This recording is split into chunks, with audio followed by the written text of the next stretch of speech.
Assalomu alaykum yurtdoshlar. Bugun sizlar bilan Misrning eng go'zal, eng turistik shaharlaridan biri haqida, ya'ni Sharm el Shayx haqida suhbatlashamiz. Tabiati juda ham ajoyib, aylana atrofi dengiz bilan o'ralgan. Mana bu sohildan turib quyosh chiqishini dengiz fonida, bu tomondan esa quyosh botishini dengiz fonida tomosha qilishingiz mumkin. Antiqa jihatlari avvalo joylashuvidan boshlanadi, sababi bu shahar Sinay yarim orolining uchida joylashgan. Bu hudud esa geografik jihatdan Osiyo qit'asiga tegishli, siyosiy jihatdan bu shahar Misrga tegishli bo'lganligi uchun Misr esa Afrika qit'asiga tegishli. Shuning uchun Osiyodagi Afrikaning shahri deb ham atashadi.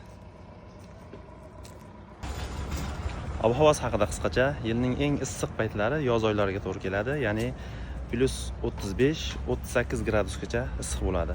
Yilning eng sovuq mavsumi esa ayni hozirgi davrlardan boshlanadi, ya'ni kechqurun havo harorati plus 20-22 gradus, kunduz esa plus 25-27 gradus atrofida.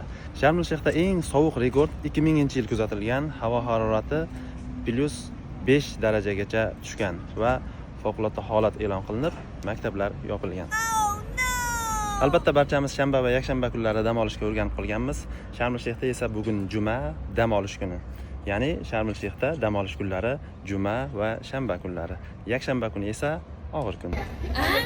Bu yerdagi yana bir ajoyib qonunlardan biri o'rtacha kattalikdagi bitta daraxtdan balandroq bino qurish qonunan taqiqlangan.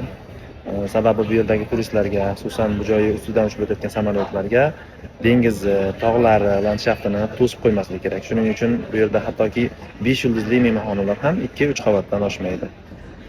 Sayohatingiz davomida arab ayollarini juda ham kamdan kam ko'rasiz, sababi mehmonxonada oshxona ishlari va tozalash ishlarida ham faqatgina erkaklar ishlaydi.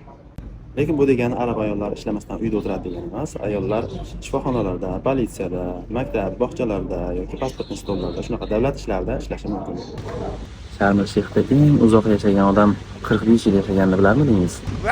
Ha, to'g'ri eshitdingiz. Siz bilgan hozirgi Sharm el Shayx atigi 45 yillik tarixga ega. Aslida Misr juda ham qadimiy davlat. Faqat 1956-yilda Isroil bilan Misr o'rtasida urush bo'ladi va Isroil Sinay yarim orolini to'liq bosib oladi. Oradan ozgina vaqt o'tib, ya'ni aniqroq 1 yil vaqt o'tib, Misr Sinay yarim orolini, ya'ni Sharm el Shayxni o'ziga qaytarib oladi, lekin bu uzoqqa cho'zilmaydi. Oradan 10 yil vaqt o'tgach, 1967-yilda Isroil yana urush boshladi. Bu urush atigi 6 kun davom etadi, ya'ni 6 kunda Isroil Sinay yarim orolini, ya'ni Sharm el Shayxni butunlay bosib oladi.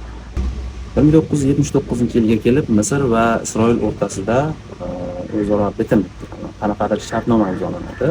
Bilmadim, pul beradimi, boshqa qiladimi, xullas qandaydir shartnomaga ko'ra Sharm el Shayxni Misr qaytarib oladi va 80-yillardan boshlab bu yerga aholi ko'chib kelib yashashni boshlaydi.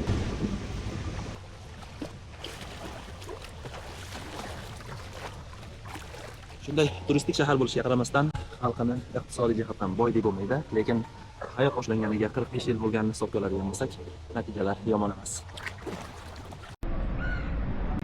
Qiyoslab ko'rishingiz uchun 1 kilogramm go'sht narxi $20 atrofida, lekin mehmonxona xodimlari bu yerda $120-150 atrofida oylik olishadi. Shuning uchun ham arzimagan xizmat buyursangiz ham, masalan, sumkamni ko'tarish bor desangiz ham, ko'tarib olib borish paytida ehson qilib deyishadi. Va davlat ham o'z navbatida asosiy tirikchiligi turizm va bundan tushgan mablag'lari aholining turmush sharoitini yaxshilashga maksimal darajada harakat qiladi. Masalan, dori-darmon vositalariga davlat juda ham katta subsidiya ajratgan va dori-darmon vositalarini qalbakilashtirish eng katta jinoyatlardan biri hisoblanadi.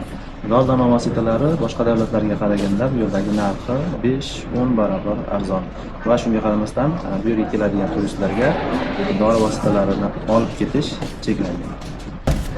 Lekin bu yerga kelib sayohat qilishingizda zerikmaysiz, sababi aholisi arab bo'lishiga qaramasdan ingliz tili va hattoki aksariyat qismi rus tilini yaxshi o'zlashtirgan. Endi tirikchilik turizm bo'lgandan keyin bu yashash uchun kurash. Bu yerda yana bir yaxshi tomonlardan biri 90% mehmonxonalarida 3 mahal to'ygunizcha ovqatlanishingiz mumkin va barlarda esa cheklanmagan miqdorda xohlagan ichimligingizni ichishingiz mumkin.